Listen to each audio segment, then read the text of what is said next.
Yo estoy encantado con Barcola. O sea, vosotros Barcola hace las 10 primeras jornadas para vosotros era Maradona, por no hablar de otro jugador, y ahora ya de repente ya no os gusta porque los números ya no son los que creéis.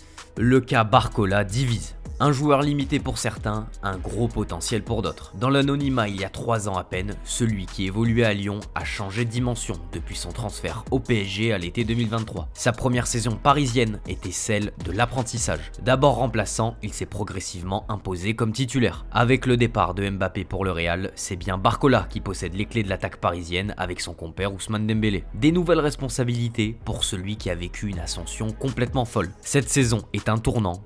Un test pour voir jusqu'où peut aller Barcola. Décryptage de sa première partie de saison contrastée, on y va. Mbappé, l'homme qui te garantissait 40 buts par saison, est parti et il faut combler ce vide. Et l'élu qui devait reprendre le flambeau de l'attaque parisienne, c'est bien Barcola. Mbappé voit en lui un gros potentiel, mais demande à ce que la presse soit patiente avec lui.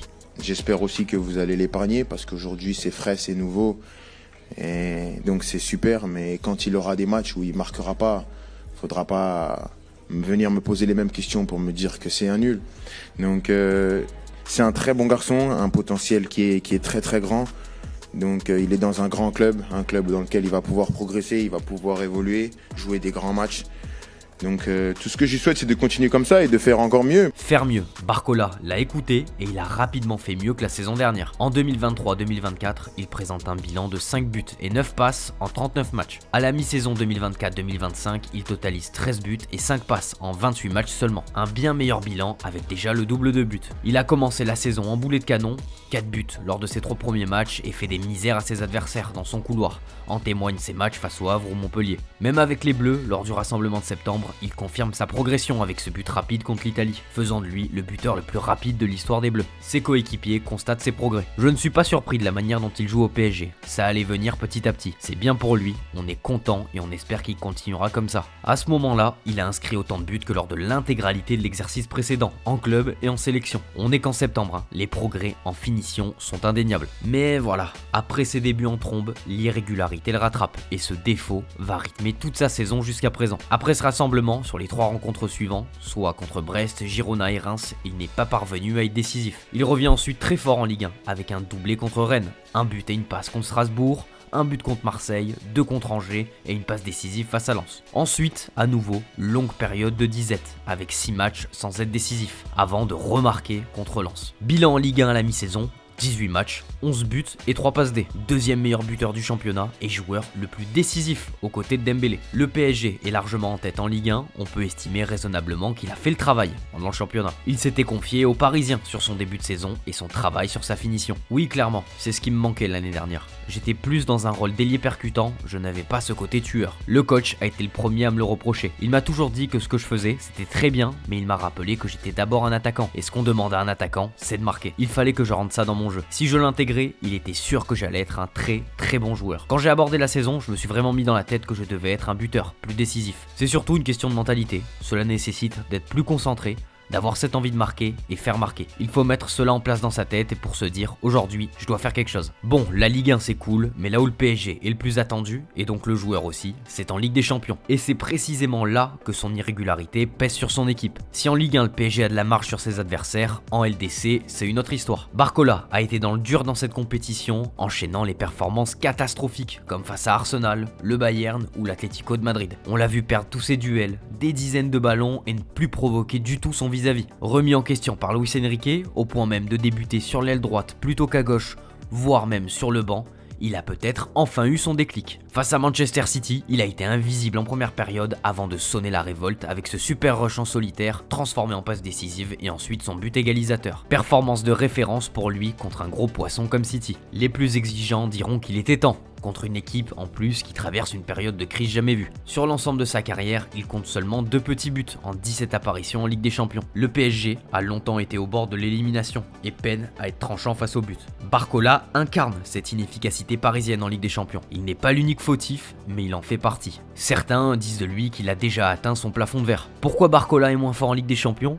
Première explication, sa jeunesse et sa perte de confiance. Mais il ne faut pas le juger que sur ça pour Luis Enrique. Que ahora está en un momento en el que no tiene confianza, es verdad. que no marca goles. Bueno, ¿qué es importante? Que aporte al equipo lo que nosotros consideramos que tiene que aportar un jugador de ataque. No marca goles, pero da asistencias, mejora su trabajo defensivo. Esto es un equipo, se trata de ir adaptándose a los jugadores y de generarles confianza.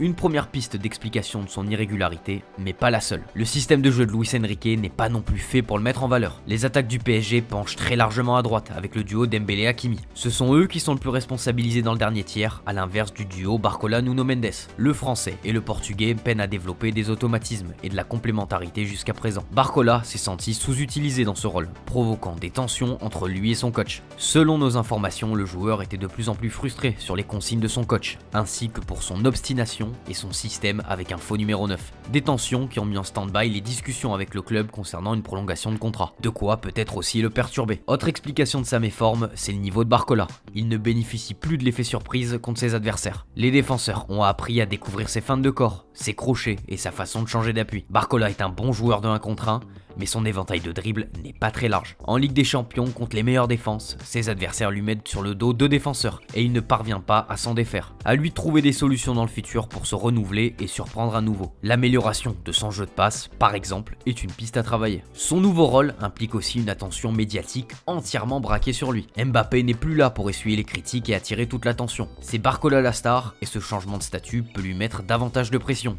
ce qui serait humain. Sans rentrer dans les détails, il avait aussi confié connaître des problèmes dans sa vie personnelle. Il y a des moments comme ça, dans la vie, on ne peut pas être bien. Il n'y a pas que le foot dans la vie. Je traverse des moments un peu plus difficiles que d'autres, j'essaie de me remettre à fond dedans et de penser à 100% au football, et me donner pour retrouver mon niveau. On a donc un Barcola à 2 visages. Sérieux, fort en Ligue 1, mais décevant en Ligue des Champions, comme le PSG. Il va falloir qu'il progresse dans d'autres compartiments du jeu et réussisse à mieux gérer ce statut pour continuer à progresser. Et il a tout intérêt à le faire, puisque la concurrence au sein même de son club est de plus en plus forte. Désiré Doué s'est enfin révélé et Gvicha Kvaratskhelia vient de s'engager cet hiver. 2 gros clients qui pourraient lui prendre sa place s'il continue d'être décevant en Ligue des Champions. Luis Enrique n'a d'ailleurs pas hésité à le mettre sur le banc quand il ne donnait pas satisfaction. Cette concurrence va-t-elle l'effrayer ou au contraire le stimuler pour qu'il dévoile son plein potentiel et devienne un leader? À cette question, seul l'avenir nous le dira. Quoi qu'on puisse dire en tout cas, Barcola réussit une bonne partie de saison, avec de gros progrès malgré quelques trous d'air. Et quand on est au PSG,